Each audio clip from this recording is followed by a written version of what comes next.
السلام علیکم دوستو، حضرت شیخ سعدی رحمۃ اللہ علیہ بیان کرتے ہیں کہ ایک اجمی بادشاہ بوڑھا ہو گیا اور وہ اتنا شدید بیمار ہو گیا کہ زندہ رہنے کی کوئی امید باقی نہ رہی۔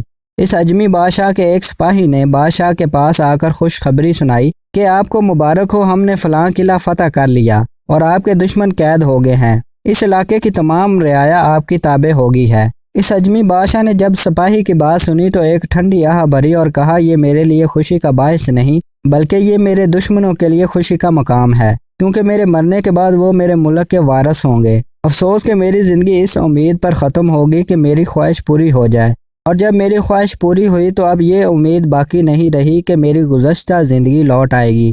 موت کا نکارہ بج چکا ہے، اور اے آنکھوں سر کو الوداع کہو، اے ہاتھ کی ہتھیلی اور بازو ایک دوسرے کو رخصت کر دو۔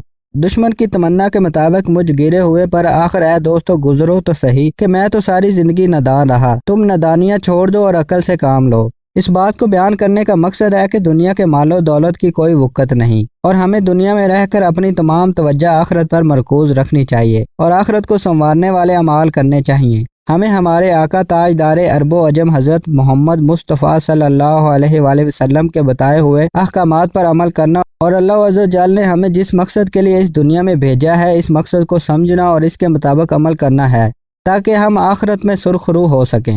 دنیا کا مال فانی ہے، اور ایک قول کے مطابق انسان کے پیٹ کو قبر کی مٹی ہی بھر سکتی ہے۔ تو دوستو ہمیں بھی سبق ملتا ہے کہ ہم دنیاوی زندگی کو چھوڑ کر آخرت کے بارے میں بھی سوچیں، تاکہ ہم آخرت میں بھی کامیاب ہو سکیں۔ اللہ ہم سب پر اپنی خاص رحمت کرے، آمین۔